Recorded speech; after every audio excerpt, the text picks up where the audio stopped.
Hi, welcome back to Straight Line Persuasion Module 7. And here we're going to delve much deeper into the art of prospecting.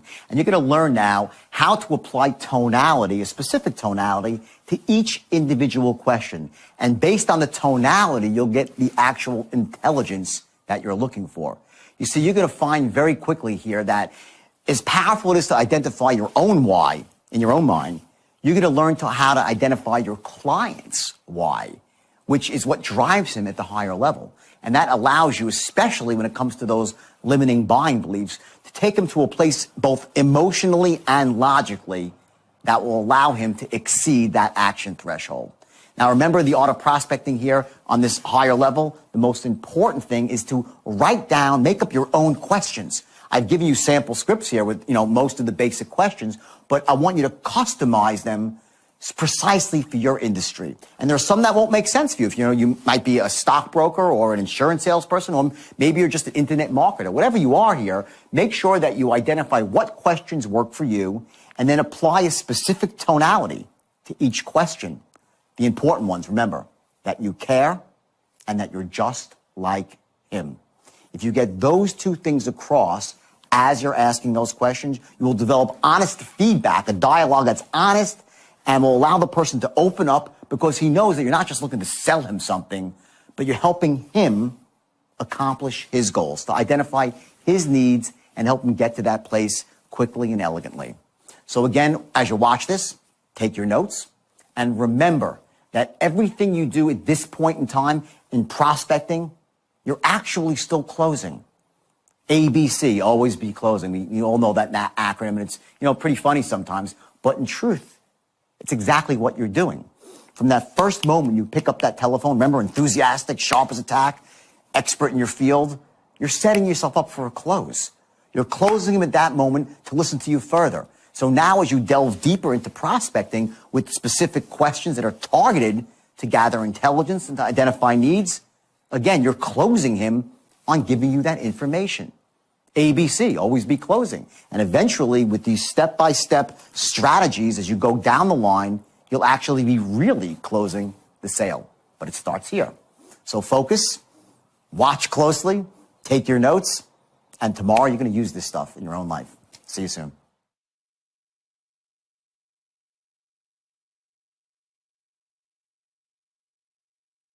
So what I want to do today is this. I want to start off, and I want to start with prospecting. I want to start going through questions. And this is some stuff, it's not as exciting as the straight line itself, but this is the first part of the straight line, okay? And you need to master the art of asking questions, okay? Now, there are two parts of this, okay? There's two parts. The first part of it is the actual questions itself, okay? You have the questions, right? And that's the words on the page. Now, you all know from yesterday, it's only a small part of it, right? Because what's also equally important is how you ask the question. The tonality you use is going to make a huge difference, okay? Let's start with the questions themselves, okay? Finding out your client's why. Do not skip over the fact of what is actually motivating your client to want to make a purchase. Now, don't say, why do you want to buy this? That's not what you say. That's not elegant enough. I'm going to show you a series of questions. You're going to find out his why on both a logical and an emotional level. You need to identify his logical and his emotional why. This is crucial. Okay? You're going to write down perfect questions for your industry. For your people, whatever. If you're a sales manager, you're going to write down the perfect questions for your specific industry, and I'm giving you tons of samples to pull from. I'm giving you all the samples. You're getting everything, okay? And memorize them. If you're on the phone, you have the script in front of you. Know your questions. Do not miss them. They're in a specific sequence for a reason. You're going to learn to go from the general to the specific. You get that? So you're going to ask the questions in a specific order. Okay? Last, you're going to ask for permission to ask questions. You don't just interrogate somebody. You know, the guy says, hey, you have 60 seconds. I would like to share with you. You got a minute? Blah, blah, blah. He says, yeah, great. You say, blah, blah, blah, you know, this makes sense. He says, yeah, great. Just a couple of quick questions so I won't waste your time. Right? That's a transition. Just a couple of quick questions so I don't waste your time. Tonality. Don't just start asking him questions. This is huge. This is a transition. The transition, okay, is going to be twofold. Okay? You have two options for it. First, just a couple of quick questions so I don't waste your time. This is the assumptive one, which means you're not even going to ask, you're not going to wait for him to say okay or not okay. And most of the time, that's fine. But it's not just a couple of quick questions so I don't waste your time. It's just a couple of quick questions so I don't waste your time. Like, I'm here to help. The unspoken words in your tonality are, I'm here to help. Well, just for information, no big deal. The other one, okay, just a couple of quick questions so I can better serve you. It's a little softer. And if you add on, is that okay? It's probably not a good idea. Because it shows that you lack authority. Right? Let's write down the three cornerstones. Everything that we do when we're asking these questions, we're going to be looking to accomplish three things. What are they? Sharp as attack. Sharp as attack. What else? Enthusiastic. What's the third? Force to be reckoned with. Force to be reckoned with. Force to be reckoned with, meaning an expert. An authority figure, right? So we're going to always be congruent with these three things. And implicit in our tonality also, whenever we can, is going to be, I care, I'm trustworthy,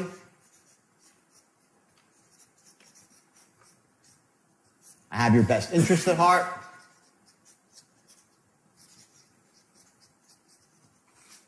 whenever you can put those things in there with tonality, you're going to, and we'll see as we go through the questions, okay? Okay? Start with big picture questions. Here they are, right? First, okay? Now, if you're dealing, this typically has to do when you're dealing with a product that they've used before. Okay? It's very important if you're selling, let's say you're selling somebody a product and they're currently using a product or used it in the past. Find out what they liked about that product and what they did not like about that product. Because later on, in the second half of the straight line, you're going to be using their likes and dislikes to mold your presentation, to knock out negatives and bring up positives. Understand this, people will always pay more for something that's customized. You get it? They pay more for customization. People love products that are just for them. Very important question to find out what they liked or didn't like about something. Next question, okay? Okay, what would you change or improve with your current source?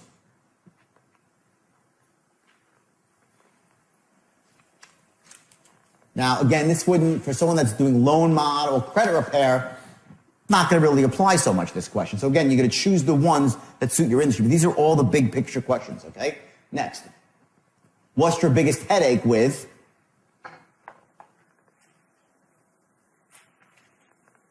Here you're going to find out what his real, what his emotional, where his pain is, right? And you're going to use that later again. Next.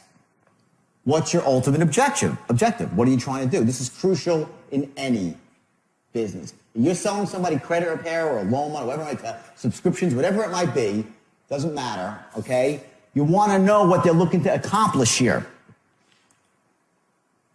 Those three things, sharp as attack, enthusiastic as hell, a force to be reckoned with, it all rolls up into one thing, that you are a person that can do what? Who can do what? Help them achieve their goals. Right? Well, how can you do it if you don't know what their goal is? You need to know exactly what their objective, what their outcome they're looking for is. Once you know their outcome, you can become this guy. Okay? Now, what you've told the guy before this point, what you've said to him by your tonality is that you're that guy. But you can't become that guy unless you know exactly what the guy is looking to accomplish, what his desired outcome is.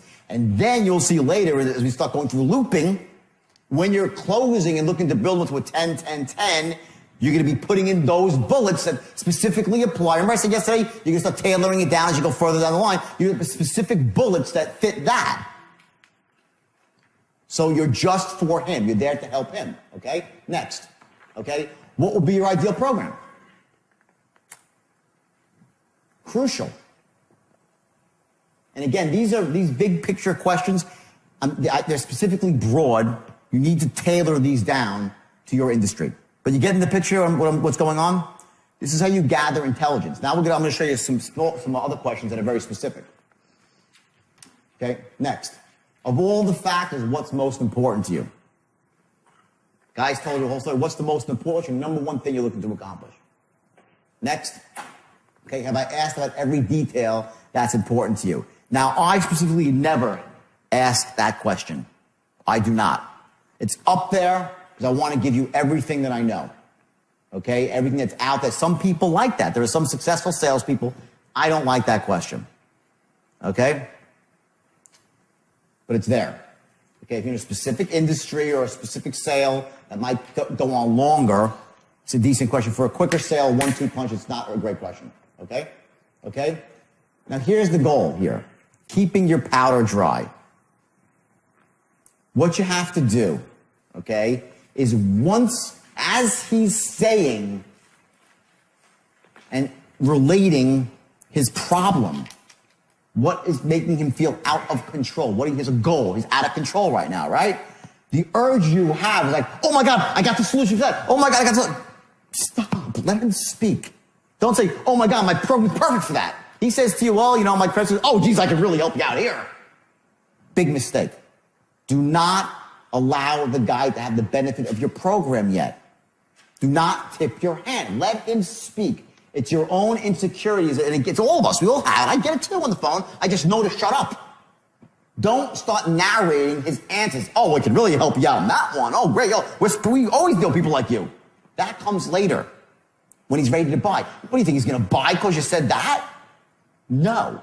All it's going to do is make him feel a little bit more relaxed, or this guy's so full of crap. You don't want the guy to feel so relaxed yet right now. You want him to really kind of feel his pain a little bit. Now, when I say feel his pain, okay, you know, there's two ways to do that. I'm not a big believer in, you know, make him feel so much pain to his action. Some of you weren't here. Like, there's two new faces here. I just want to explain something real quick. It's really important, okay? Is business with the action threshold, right? The action threshold, okay? What this is the point that he actually needs to get to buy. It's this point. And if he gets there and feels enough either pain or motivation, positive or negative, right? Either he's so pumped up and he loves it so much, he gets to this point and he buys, right? If he's below the action threshold, he will not buy. If he's above it, he's a buyer, right? The action threshold is made up of a couple of different things, okay? And one of them is his beliefs about buying. You can't crack someone's beliefs about buying while you're qualifying them. You just can't. You don't want to. It's not the right time yet. There's other things that need to be established, like number one, that your product is the best one on the market, that you're the best too, you're the best person for him, your company's ethical. This comes last. This comes last. What you're doing right now is identifying, write this down, identifying his emotional wants and his physical needs. That's what you're doing right now. That's all this is about. And you're developing massive rapport. And as I go through the questions, I'm going to give you specific questions next, and I'm going to show you exactly how you do that with tonality. So now let's move forward here, okay? So please don't, if you're a sales manager, don't let your people narrate while they're qualifying about how great your product is.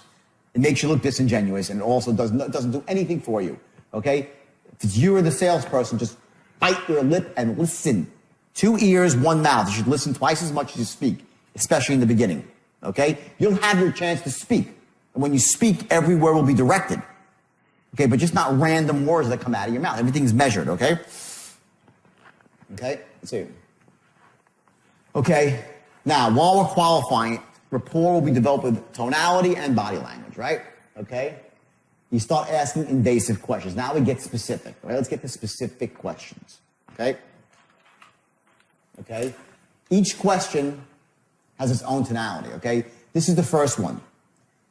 We were dealing with a trading system yesterday, right? So if this is the question here, right? How do you think about trading, right?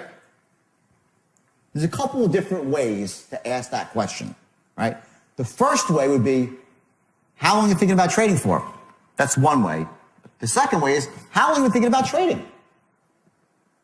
Now, I'm telling you this right now. I'm going to call, as soon as the script's getting, I'm going to call someone on stage, and I'm going to show you the dramatic difference in emotion it creates. You'll see it, because I will do the test, and you'll be the judges of it. You will see that if you ask the question one way versus another way, the person's either in rapport with you or out of rapport with you. And we'll start giving you accurate answers, or just simply blow you off. Okay? So that's the first question, okay? Would be, how long have you been thinking about trading? Now, the equivalent would be, if you're in credit repair or loan mod, how long have you been thinking about getting your credit fixed for? Why do you want to know that? It's a pretty important question. How long do they want to? Because you're going to say, well, are they warm? I've been thinking about, not really, I don't know, I've been thinking about too long, really. Maybe a couple of weeks, so they get their picture where they are. Oh, it's been on my mind for say I want to buy a house. I was like, well, I want to buy a house and this and that. Now watch, here's the straight line, okay? Right here. And remember, we can go, we have rapport and intelligence here, right? We do not want them going above and below these dotted lines. That's your safe zone where you're gathering rapport. So when you ask a question like that, you're hoping he's going to start telling you about his life. And you're going to listen. And don't interrupt him. Do not start narrating. Oh, it's only that. Oh, yeah, great. Wow, interesting. Let him talk. Let the prospect talk. Most people don't ever get to be heard. They work for other people. They're disempowered. Their wife doesn't listen. Their husband doesn't listen. They want, listen to them. They'll talk to you. Now, if he starts spiraling off into Pluto, and it goes from telling you about meaningful things in his life that got him into a situation versus now his son's in school and how his son's getting A's and B's and he's going to go to then you know you're off the line. Okay? So what are you going to do? When you're off one, you're going to stop him and you're elegantly, you're going to direct him back to the line using tonality to carry the moment. So again, this specific question in your industry can elicit a ton of information. How long are you thinking about buying a Porsche for? How long are you thinking about buying this piece of equipment for? Whatever it might be. How long do you want to get into the trading business? How long are you thinking about becoming, a stockbroker? Whatever it's going to be, right? Next question, okay? Okay, let's do this. I'll jump ahead for just 1 second here.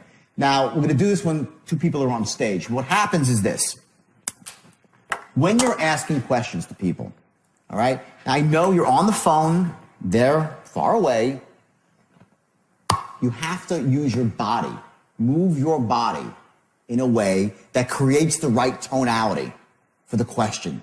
If you're having trouble creating a specific tonality, what you're going to find is if you move your body a certain way, either you narrow your eyes, okay, drop your head, okay, tap your hand like this, okay, sit down and crouch forward. When I'm on the phone pitching, typically if I'm trying to close somebody, I am sitting down. This is me, just me, okay? I'm sitting down, leaned over with my weight forward, almost jumping out of my chair. My weight's not in the chair. My elbows are on the desk. I'm leaning, I'm looking at my script. Now, I wrote the script. I'm looking at the script still, just for a guide, okay? And I'm here, and I'm forward, I'm like this, and I'm banging my hand with certainty.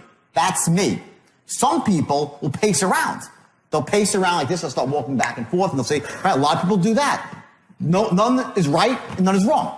It's whatever works for you. So what we're going to do later, after we do these questions, we're going to do an exercise. You're going to find your gestures. Because you need to set anchors, called setting anchors for your gestures. I want you to know that when you need to trigger a specific tonality, you can do it with your body. Very, very powerful. As you're asking questions to people, remember, the most important thing when you're asking questions is that they have to know that you care. So when it starts to get to money questions, to specific questions like, how much money do you have in the stock market? Or, how much do you owe on your mortgage right now? How far are you behind on your credit cards? Whatever the questions are, okay? It can't be, how far are you behind on your credit cards right now? What do you have in the market? Like the Grand Inquisitor. You get that? That tonality is death when you're qualifying people. It's absolute death. You lose it right there and you're done. I've seen more salespeople lose sales at this point here of the script, right? When they're asking questions and they're out of rapport, okay? If you're saying to somebody, how how much you have in the market. It's like, how much you have in the market? Just a ballpark. Just a ballpark. Everything, just a ballpark. Minimize it. Don't ask somebody a question like you're the Grand Inquisitor, because they will destroy you, these questions, okay? This is a crucial part of the sale, okay? So now, let's move forward for a second. So you ask these questions, okay? And you get to the point where you're done qualifying, and hopefully this guy qualifies. Two things. A, write this down. The product is right for him.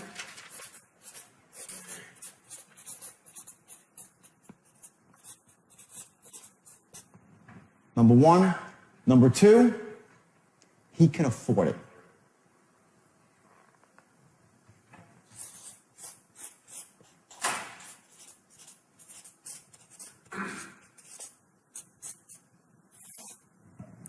If the guy or girl cannot afford your product, do not pitch him.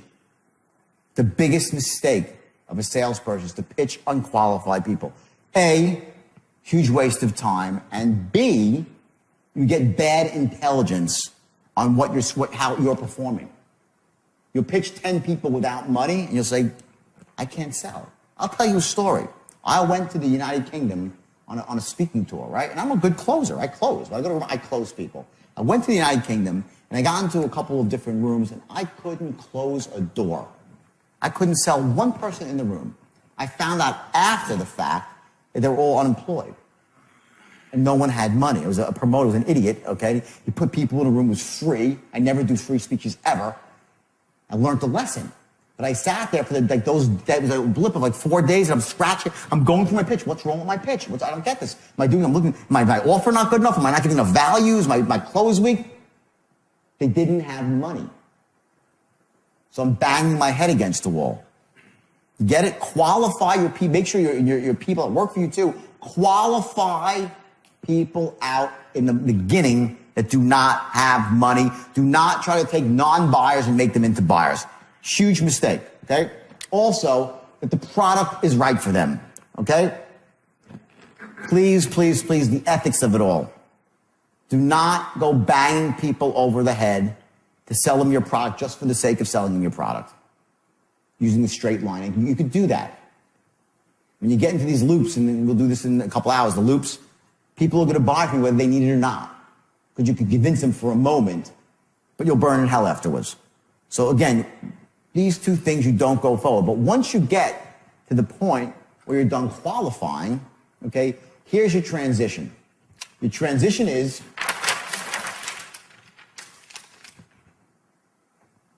write this down. Well, based on everything you just told me, this program is a perfect fit for you. That's your transition. Based on everything you just told me, the program is a perfect fit for you. Where are you on the line?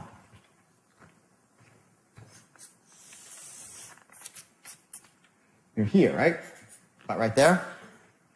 Now, here's the beauty of the system, the straight line. Watch. All this stuff happens, right? You're going to make 100 calls, and you're going to have 100 conversations that'll be different. But every single time, you're going to end up at the same spot, which is right here, saying the same words. Well, based on everything you just told me, the program seems like a perfect fit for you. You always end up in the same spot. So this is an anchor for you. In other words, your anchor point is when you say the first word is, hi, is John there? That's anchor number one. Okay? Anchor number two is right here. Well, based on everything you just said, it seems like a perfect fit for you. And that's your transition into your presentation. Now, will you say that if it's not true? If it's not a perfect, will you say that? No, right? You're going to eliminate the guy right there. You're not going to pitch a guy and bang him over the head. So I don't want this to be like, it's generically unethical where, based on everything, even though you're a grandma, 85 years old, it still makes perfect sense for you. That's not what I mean. What I mean is you're going to get the people who it makes sense for, and that is your line. It's the same way every single time. You have all these questions that were asked with this precise tonality, okay? And you get to this point right here, bam, and you're perfectly on the line. Doesn't matter what happened up to this point. Other than that, you gathered your intelligence and you have your rapport. Okay? Now, you go into your main body of your presentation. Okay? Which is going to be short. No more than a page. And I have it written out for you. And I made the presentation in a way that you can put your own stuff in there. It's like modelable. Okay? So what you're going to do here is you're going to go into your presentation, right? You're going to ask for your first order right about here. First time.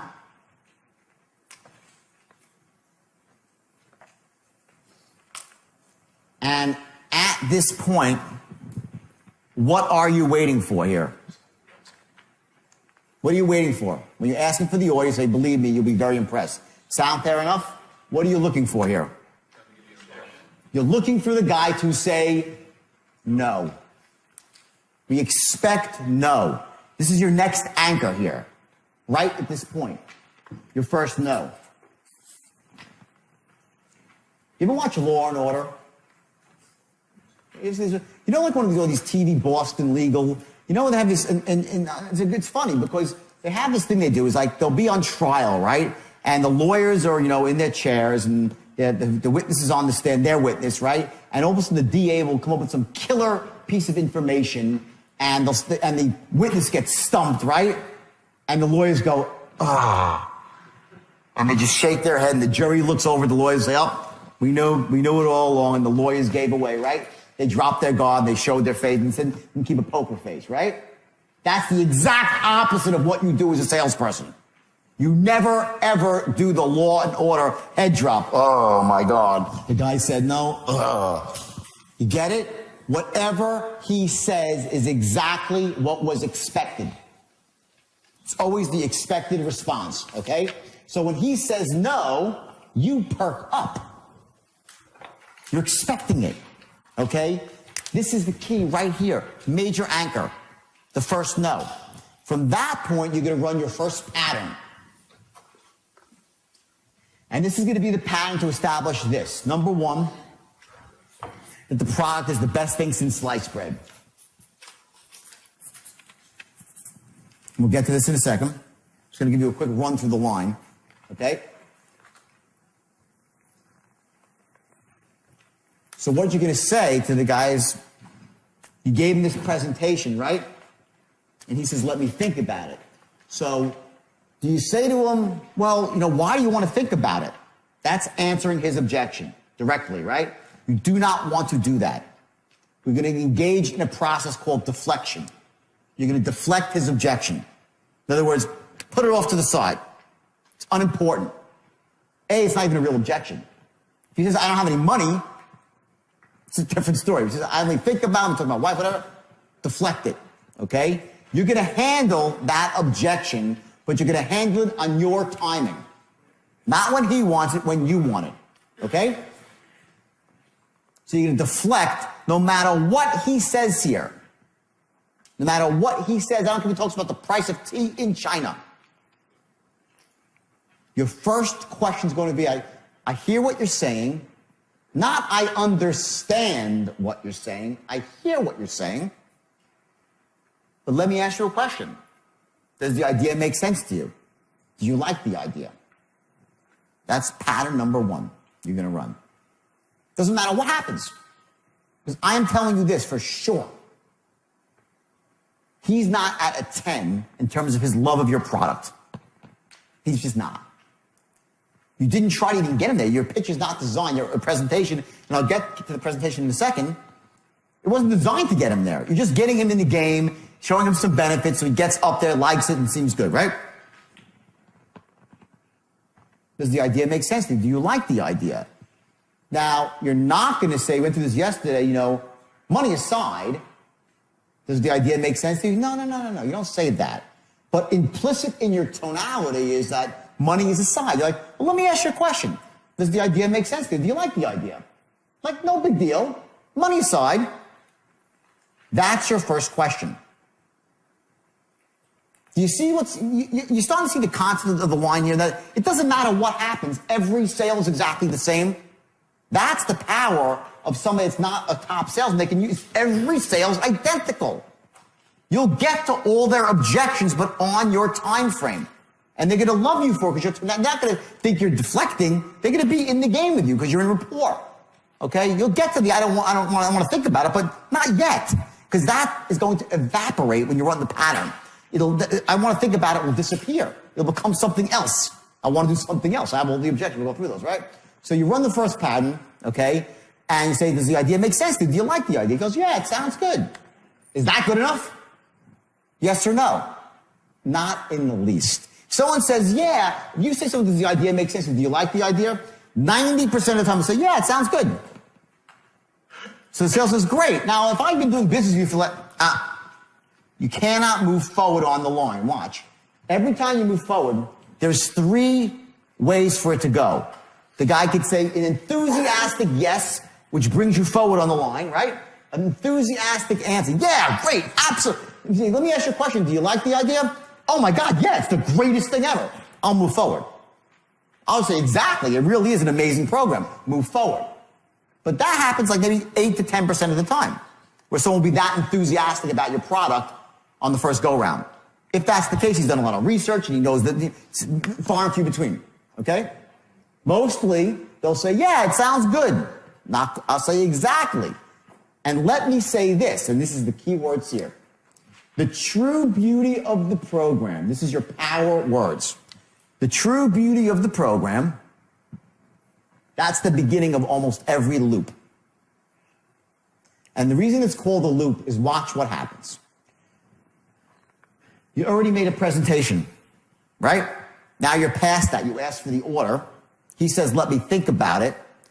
What do? Do you go slam forward and try to close him? No. You're going to loop back around to resell him the idea. First, you loop backwards. Do not go forward. If you want to sound like a pushy salesman, let him object, answer his objection, and ask for the order again. Just answer. If you answer his objection directly, you seem pushy. And it's no, it doesn't. If he has an objection, you're just like, I know you want to think about it, but thinking about it's not really good. There's only, real estate is location, location, location. In this business, there's timing, timing, and timing. So do it right now. Come on, believe me, you won't be sorry. You're a freaking idiot. You're like you're awful as a salesperson. You're doing that. And not, said well, if you walk into a room of untrained salespeople, they'll be doing that, and so say, wow, that guy's a good salesman. He's the worst, that guy.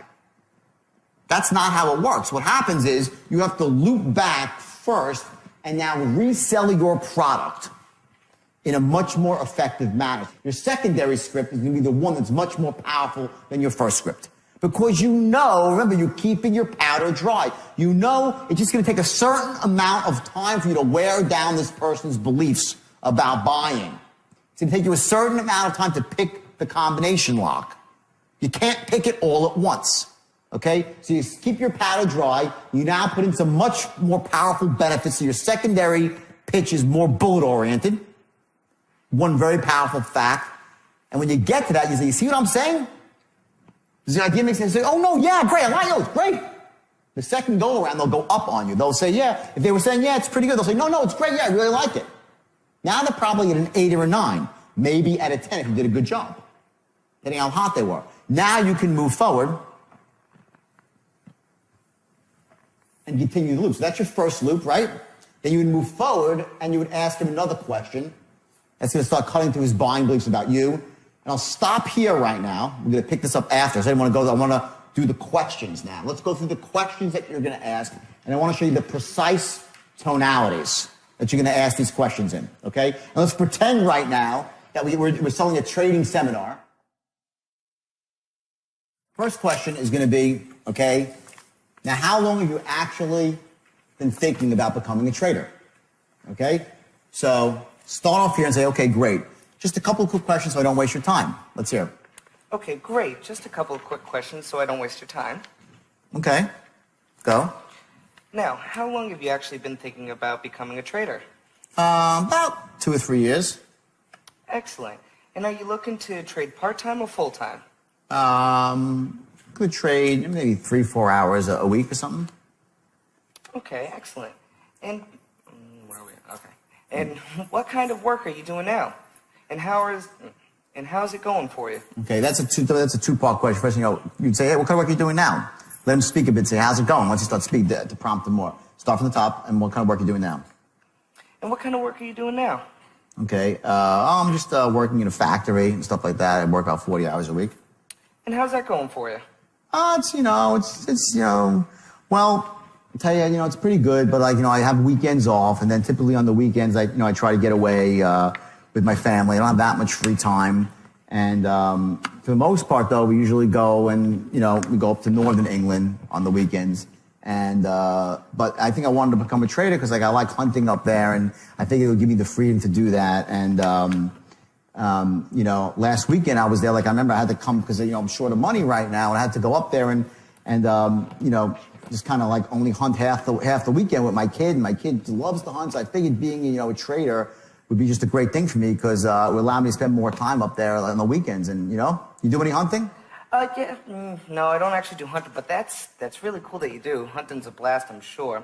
So are you looking at trading as a way to simply... Okay, stop. I did it on purpose. I rambled off the line, right? Let me explain a couple of things here, okay? Number one, okay, there's a couple of very important words. Now, don't take this the wrong... remember, ethics, right? We have to have our ethics. But I want you to remember, drill these words into your brain. I am just like who? You. I am just like you. You just told the guy, you might as well tell the guy you hate hunters, right? Yeah, I got my just gut. I know it's up on stage, but I'm glad you're doing well, right? I'm glad that it came out, though. But to me, the guy says, I was up hunting. I said, do you hunt? You're like, no, I don't, sorry. Anyway, you completely broke rapport. You completely broke rapport. You were trying to do the right thing to get me back to the line, but that was not elegant. What that was, I'm a salesman, I don't care about your life. You get it? Yep. Okay? And that's a huge error right there. You're out of rapport. You probably reduced your chances of a close by 50%. With that one mistake, 50% you've reduced your chances to close. Because the guy doesn't want to, listen, we join clubs. We join political parties. We go to churches and temples, whatever it might be, to be with people that are like us. We don't associate based on our differences. We associate based on commonalities. Hey, he's my best friend. He's nothing like me. That's bullshit. Don't think, I'm looking for a woman who's going to be your opposite. No, that's a load of crap. You want, so you can be an opposite, or you want to be with someone who's like you. So I met this guy. He's rude. He's obnoxious. He's nothing like me. I want to be his best friend. No, we associate based on commonalities. We join religious organizations, go to country clubs, political clubs like, the Rotary Club. It's based on what we have in common. We want to be around people who we have things in common with. That's it. When someone says to you they're a hunter, I don't want you to stretch the truth, but let's say, have you ever been hunting? I'm sure you have, right? No. Never in your whole life. Okay, great. He's one. Fair enough. Okay? Fabulous. Great. Here's the response. You better. My God, I've never been hunting. I would love to go hunting one day. I'm sure it's unbelievable. Get it? It's all you had to say. Oh my God, that sounds amazing. It must be beautiful up there. Yeah, okay, great. Now, see, it's elegance. When I say interrupt him, you cannot bat him and go back to the line. That's a disaster.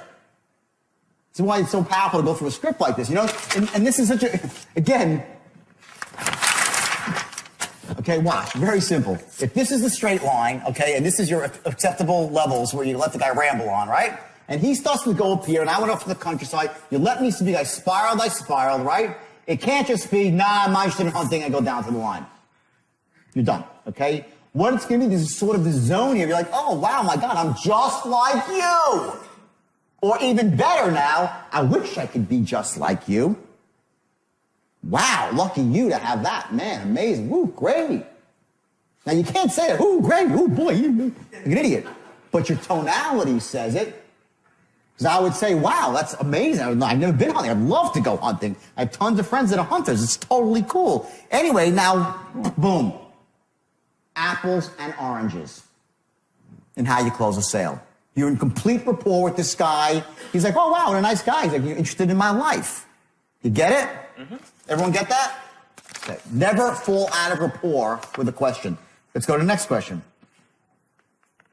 So are you looking at trading as a way to simply supplement your current income, or is it something that you're transitioning to full-time after you start making tons of money with it? Okay. Decent. Now, I want you to notice something here, okay? Look at the words here. After you start making tons of money with it, right? Okay? That's called the future pace. Just put an underline there. When you're writing your presentations for yourselves and your companies, right? In your script, you want to always have these things once you start making money. After you start making money, like the rest of my clients, all these future paces in there, okay? So what I want you to do here now, okay, is I want you to get a little bit more elegant. So you're looking at trade as a way to simply supplement your income, or is it something you'll transition into full-time after you start making money with it? In other words, it has to be, the future pace has to be said in a way. It can't be once you start making money with it. It's like once you start making money with it, like the rest of my clients have. And you can't say the rest of my clients have. A, because it's probably not true. You're not going to lie on the telephone. But by your tonality, when you say this line, you want to trigger the emotion, okay? Like it's a virtual guarantee without ever saying it's if it's a guarantee, if what you're selling is a guarantee to it, then say it. But if it's not, don't say it, okay? So try it again, okay? So are you looking at trading as a way to simply supplement your current income? Or is it something that you'll transition to full time after you start making money with it? Well, you know, I want you to do it full time, part time. Are you currently invested in the market right now? Stop. Important point here, okay? Remember, now I know this is a little bit awkward right now, but remember I said in the beginning that I was looking to trade 4 hours a day? Okay, right? So I answered this question already. So very often you have these questions and you're going to find that sometimes the guy is, when he's offering up the information, giving you the intelligence that you need, what's happening is you're going to be able to jump ahead to some of the questions and they're answered. So make sure now when, again, this is the first time you're ever looking at this, all right? But know your questions well enough that you can tailor them so you're not sounding like a fool. Because what I would say is, I just told you I'm looking to trade 3-4 hours a week, right? So that's what I would say if I was on the phone. It would seem something is very odd. They go, oh, I get it. The guy's reading from a script. That's what it would sound like, okay? You have to master the art of reading from a script without sounding like you're reading from a script. Without sounding like you're reading from a script. If you're reading from the script, you're done. They will not buy from you, okay? So, let's go here. Now, are you currently invested in the market right now? Any stocks, bonds, mutual funds? Go, let's hear it. Are you currently invested in the market right now? Any stocks, bonds, mutual funds? Okay, good. It's good tonality by that, because what he's doing is he's making it a no big deal. Just for informational purposes. You currently invested in the market right now? Any stocks, bonds, mutual funds? No. Are you in the market right now? Any stocks, bonds, mutual funds? That would be the wrong tonality. You get it? This has got to be it's very important at this point that when you're asking him money questions, qualifying someone for money, you have a very much of a no big deal tone. Okay? Now let's switch to you. Big Dino. All right? Let's start with, okay. Are you currently invested in the market right now? Let's hear it. Are you currently invested in the market right now? Any stocks, bonds, or mutual funds? Yeah, I got a few. I got maybe $4,000 or $5,000 in the market, a couple of different stocks. That's awesome. Just for suitability purposes, how would you say your current financial situation is right now? Okay, now here's the problem.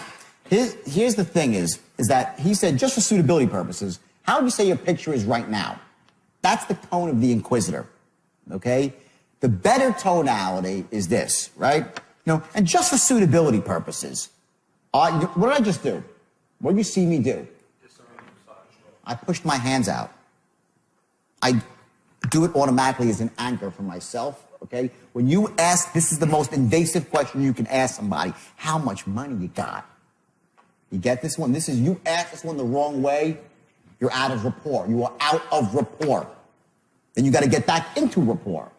When you ask a question like this, it's, just for suitability. I hate to have to ask you this. It's just for suitability purposes. No big deal. You know, how would you say your current financial situation is right now? I hate to ask you. Now, you're not going to say I hate to ask you. You're like, it's just for suitability purposes, because I'm a nice guy, and I would never do anything that's unsuitable for you. That's the psychology that's going on right here. You must ask this question with the hands out, just for suitability purposes. Now, that's for me. Hey, it could be a different gesture for you, okay? So try it again now. Just for suitability purposes. Now, just for suitability purposes, how would you say your current financial situation is right now? Okay, keep going. Are you in good shape now, or are you struggling with it? Okay. Try to be a little bit more empathetic here. Watch the tone. Ready? Say what sounds better, everybody. Right? Watch. Okay, ready? Okay. Just for suitability purposes, you know, how would you say your current financial picture is right now? You in good shape or are you struggling a bit? Now, stop. Before you even go, when I said struggling a bit, what happened to what did you hear in my tone? A little empathy, right? I said you're struggling a bit. Not like you're struggling a bit, huh? You know, you're in good shape right now or you're struggling a bit? And look at my face. I took my face, I make my face look sadder. Are you struggling a bit? I'm pretending they're in front of me. If someone was in front of you, are you struggling a bit, huh? If they were face to face, would you smile? What would you say? What would you do? Show me what would you say if you're struggling? How would you do it? Show me. In front of me. If you tell me you're struggling a bit, how would you do it? Are you struggling a bit? You see the face? Okay. Before on the phone, you were like, are you struggling a bit? You didn't have the face because your face was not the right, your physiology was incorrect. You didn't create the correct tone out of it. They can see you despite the fact that you're on the phone. They have a mental image of you that they get from your tonality and they're matching it. Listen, the brain is so powerful. They've seen 100 people ask questions or say things like that before, and they match up a tonality to what they've seen before. They create a pattern. They generalize. So if Dino's tone is wrong, they see a snickering guy. You know, if you say to him, they say, he doesn't feel bad for me. He doesn't what? Bingo. Huge thing. I care. In fact, this deserves its own sheet here. So far, in the last few seconds, we've seen two things that are hugely important. Number one, I am just like who? You. And I care. You say I can't write English? It's the craziest thing. I care. I can't, I'll say it again. I cannot overestimate the importance of establishing these two things while you're qualifying. They're going to make your job infinitely easier when you try to close this person in 3 more minutes. The effort you put into this part of your presentation is precise tonality so they get to understand you are not just sharp as a tack, enthusiastic as hell, and a force to be reckoned with. They want that guy or girl to be their guide, their mentor. They want that. But what they also want is to have somebody who's just like them and somebody who gives a shit.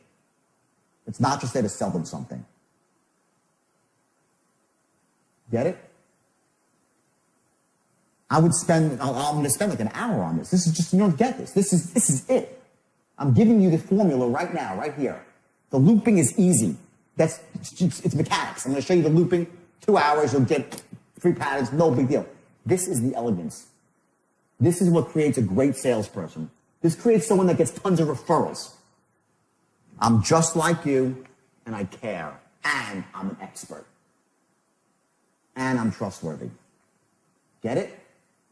Qualifying is one thing, and this qualifying, which is another thing. First day now, let's flash back. I showed you that chart. You see why I think the chart's ridiculous? Part of it's about rapport, part of it's identifying needs. What the hell is that? As you're identifying needs, you're developing rapport. There's no difference. When you're asking when he says no for the first time, you're still building rapport. You're still building rapport every step of the way, and you're still identifying needs as you're closing.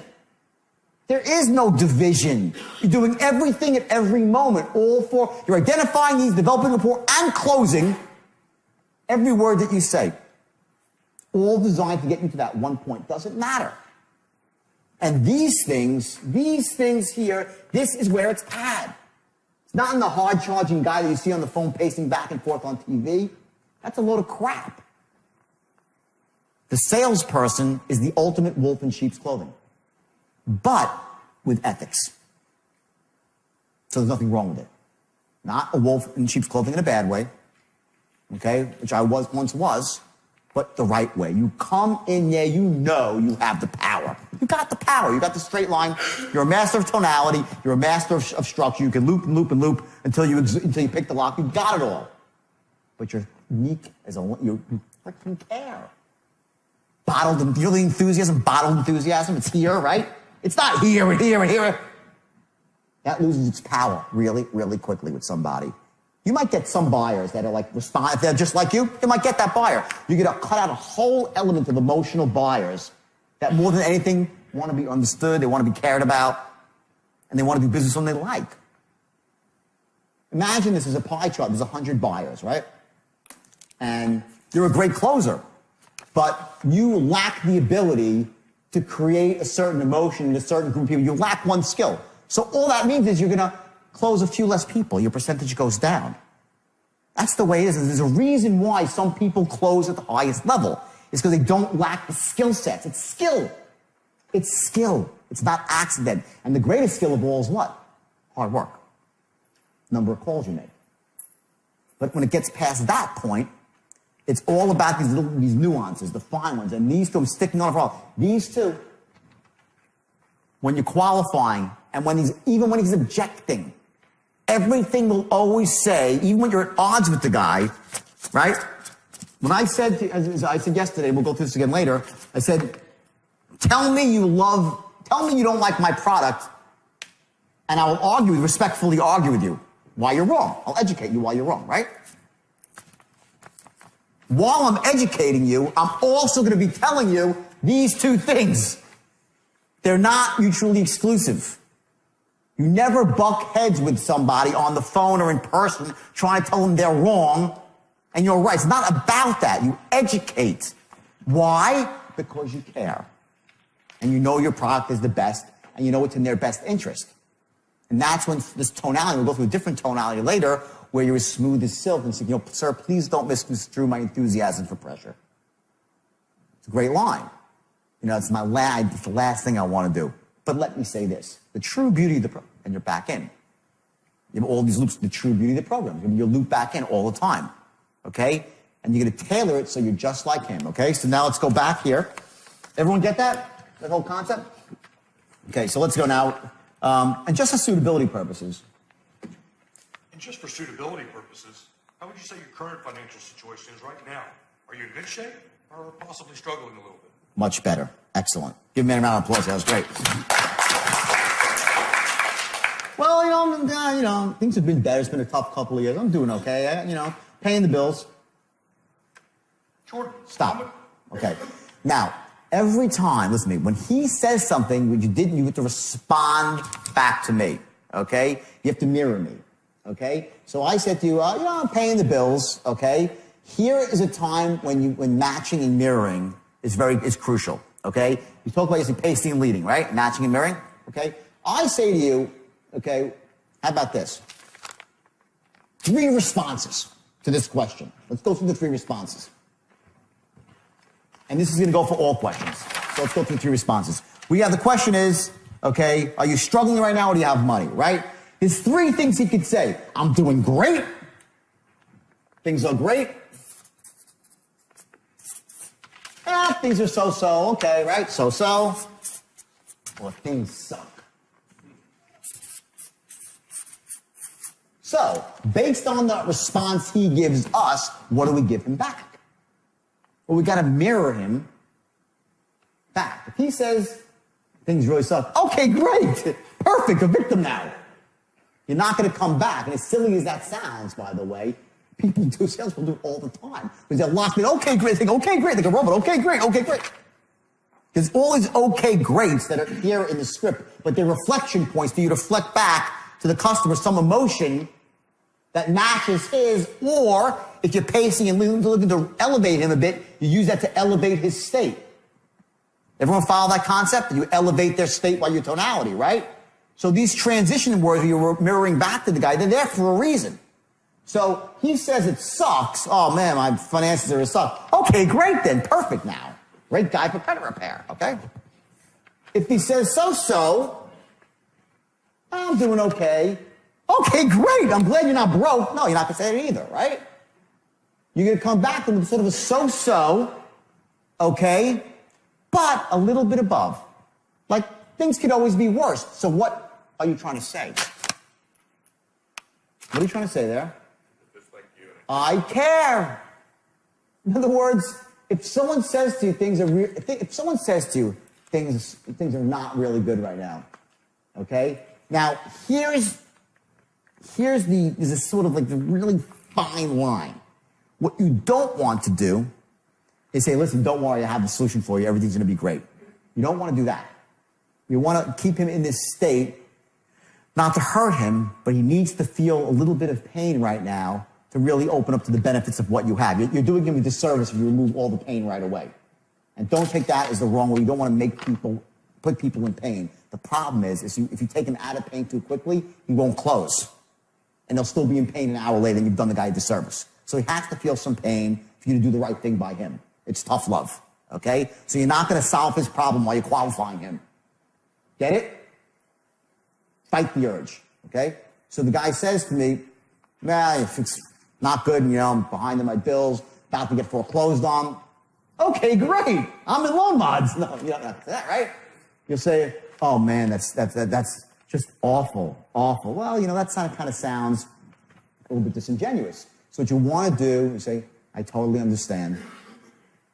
That's exactly why I called you. Tonality, I totally understand. That's exactly, not I totally understand, that's exactly, I totally understand, that's exactly why I called you. Exactly why I called you. Isn't this great? We made a match. That doesn't sound like you care. That sounds like you want money. I totally understand. That's exactly why I called you. How does that sound? I care. If the guy says things are going, well, things are going so-so right now, okay? Okay, good. Doing better than a lot of people. Move on. One possibility. Okay, good. Okay, good. Good to know. Good. Great. Little upbeat, not too much, a little bit above him, not too much. So the guy, how are things financially? Oh, doing great. Awesome. Perfect. Great. Next. You match the guy. Boom. On. You alter your response to match his response. Qualifying does not occur in a vacuum. There's this zone here, right? It's like this little zone of tonality and rhythm and tempo, right? And the kill zone, like right here. That's your appropriate response, right? You're like, how do I remember all this? When you're unconsciously competent at something, you do this automatically. What you need to, we spoke about, you weren't here, so we spoke about the different levels of learning, right? When you leave this room this afternoon, you're going to be consciously competent at using the straight line, which means you'll understand it. If you're focused on it, have it written down, you'll be able to do it, but you can't listen to anything else. I could do this while I'm tying my shoes, drinking coffee, right? I'm doing my whole life, right? You get there 2 or 3 weeks, just by repetition and learning, repetition and learning, repetition and learning. You just nail the grooves deeper and deeper into your brain by doing it. There's no way, you can't study it to perfect it. You got to do it. Once you do it, you're going to fall into this little kill zone right now, and automatically, when he says a question, you're going to mirror back the right tonality. I'm giving you the info. I'm giving you the info right now for your conscious mind. All right? It's up to you to keep doing it until it becomes part of your unconscious mind. Then you'll do it automatically. Those are your 3 responses for every question. So now let's keep going. Next question. How much money are you thinking about starting trading with? Okay. Let's try that one. Jordan, how much money are you thinking about starting trading with? Just a ballpark figure. Okay, good. I want you to remember every time you're asking someone about money, always go into your disarming tone. Always disarm, okay? So just try to kick it up a notch. Sometimes seems like I'm exaggerating this stuff, and it seems silly and foolish, right? Exaggerate it a bit. But right now, exaggerate it right now in the room, and then back off and find your center afterwards. I don't want you to try to creep up to the right tonality. Let's overshoot your tonality for this. So I say, watch what I mean by that. I say, you know, how much money are you thinking about starting out with? Just a ballpark. Just a ballpark. Just a ballpark. Try that. Just a ballpark. Just a ballpark. Much better. Listen, is he going to buy because he says just a... No.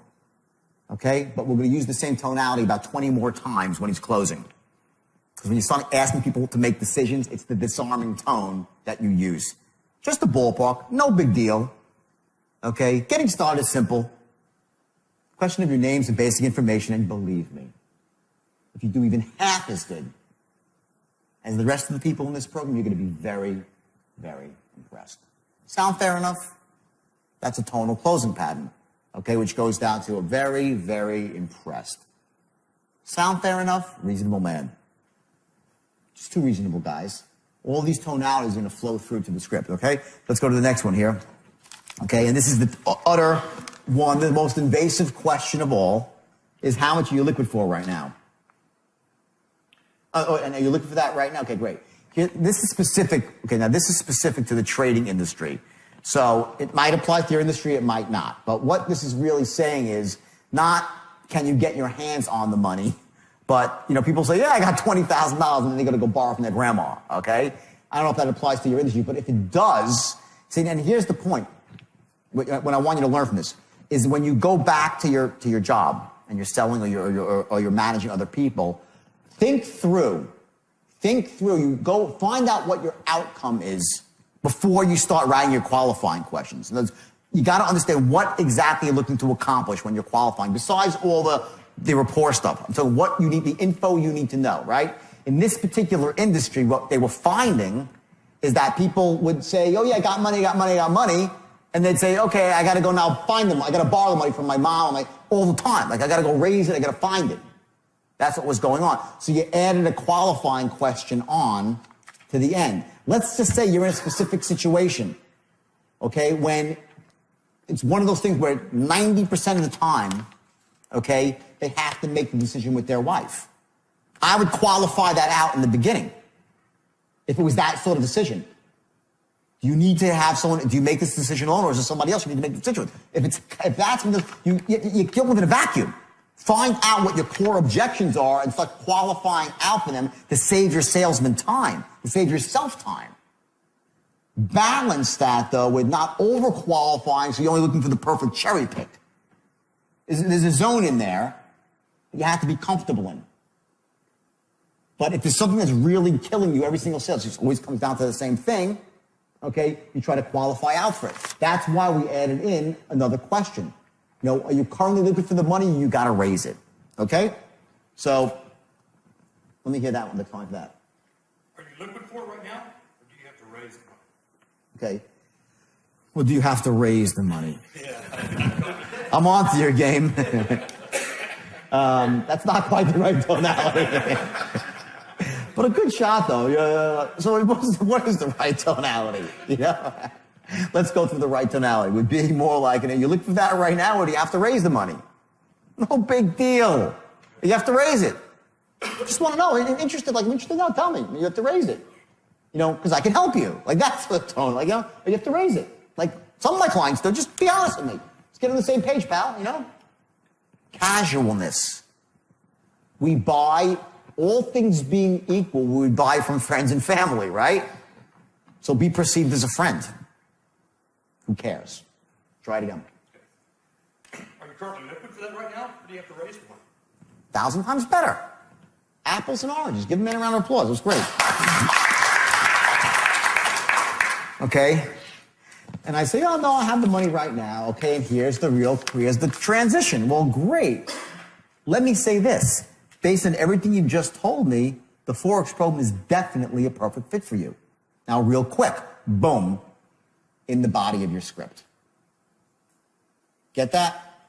It's a very simple transition. Based on everything you just told me, it seems like a perfect fit for you. Not Well, based on everything you just told me, it seems like a perfect fit for you. Okay? That's not right. Let's hear that. Based on everything you just told me, it seems like a perfect fit for you. Let's hear it. Based on everything you just told me, it sounds like the perfect fit for you. Okay? Okay, now, here's the thing. That was a little bit too sing-songy, okay? Here's a point where you need to have a declarative, okay? When we talked about a question, when you ask a question, right? He said that, I'm like, oh, really? That's my dialogue off of what you just said. He goes, it seems like a perfect fit for you. I'm like, oh, really? What makes you so fucking smart? People, you don't think people are, oh, what makes you so smart? You don't think people are, people narrate every word you say, people are narrating against you in their mind, okay? Your tonality was weak. It was not the tonality of the expert, okay? Here's the tonality of it. Well, let me say this. Based on everything you just told me, this is a perfect fit for you. Different, right? Who would you trust? This seems like a perfect fit for you. Not a perfect fit for you? Oh, really? Or it's a perfect fit for you. Oh, really? That's my response. Oh, really? Wow. Seems pretty confident. It's a figure of authority. You get it? I'm not like, it seems like a perfect fit for you. It seems like a perfect fit for you. Perfect with P. P. That's your power there. Seems like a perfect fit for you. Now, real quick. And when I say now real quick, I'm like, now real quick. Or now real quick, which is better? Say now real quick. Now real quick. No, say it like you're going to pitch me. Great, now real quick. Great, now real quick. Okay, great. Now real quick. Okay, good. Say it from the top. Okay, great. Well, let me say this. Right here. Oh, you want me to do this? Yeah, okay, great. Okay, great. Well, let me say this. Based on everything that you just said, the Forex program is definitely a perfect fit for you. Now, real quick. Bingo. Perfect, declarative, and power, confident authority figure. Okay? So you notice the transition. 1 second, you're meek and just for suitability purposes. I totally understand. Next second, based on everything you just told me, it's a perfect boom. You go back and forth from being the authority figure to being empathetic whenever it suits you and suits the sale and gets you to move down the line. And each moment, remember, know your outcome. What's your outcome? Your outcome here for this transition is for you to transform yourself in that moment into the expert. That's your outcome of that question, of that statement. Okay? Not just that based on everything you said, it sounds like a perfect fit for you. That's, whatever. You did 20% of the job.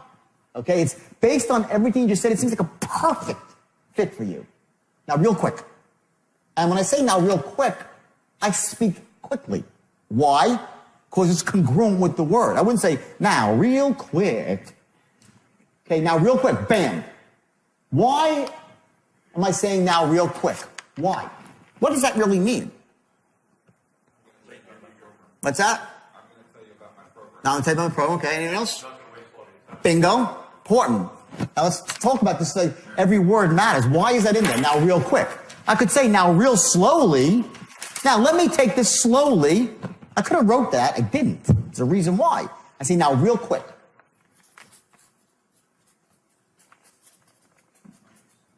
Okay, number one, he brought it up. Time is money, right? Whose time? His and damn straight. I'm a top producer. I'm going to talk about the lady of the car, the savage car saleswoman from BMW. This woman, I walk in there, her time is money. She's going to sell me a car, make me feel great for 4 minutes, and I'm out the door with a car. If she said, oh, sit down, honey, have a coffee with me. I'm like, well, Nada's not selling too many cars these days now, is she? She's probably real desperate to sell me one. Okay, now you don't say all that, but it's a building block. That like little bit, now real quick, okay, and what it's also saying is that it's not going to take me very long to show you the benefits here. This is a very simple process. Now real quick, let me tell you how great the program is. Not like now real slow. Now get out your pen and paper for some massive calculation to see the benefits. This is so freaking obvious. Now real quick, let me just tell you why this is so amazing. Now you didn't say now real quick, let me tell you why this is the best program on planet Earth. You're not saying that. Say, now real quick, boom, and you're in, and you're into the body of your script. Okay? If you've done this right now, so here's, now look at the transition. Remember I said, in the first 4 seconds, you establish what? Sharp as attack, enthusiastic as hell, and a 4-3 reckon with. That's the first 4 seconds. Then I said, there's other points now that come after. What were they? Likability, that you care, you're just like them, right? Trustworthy, and we're not even into the presentation yet. That's qualifying. That's the straight line. Before you even say the first word about your script, you're already in, you got half the job done.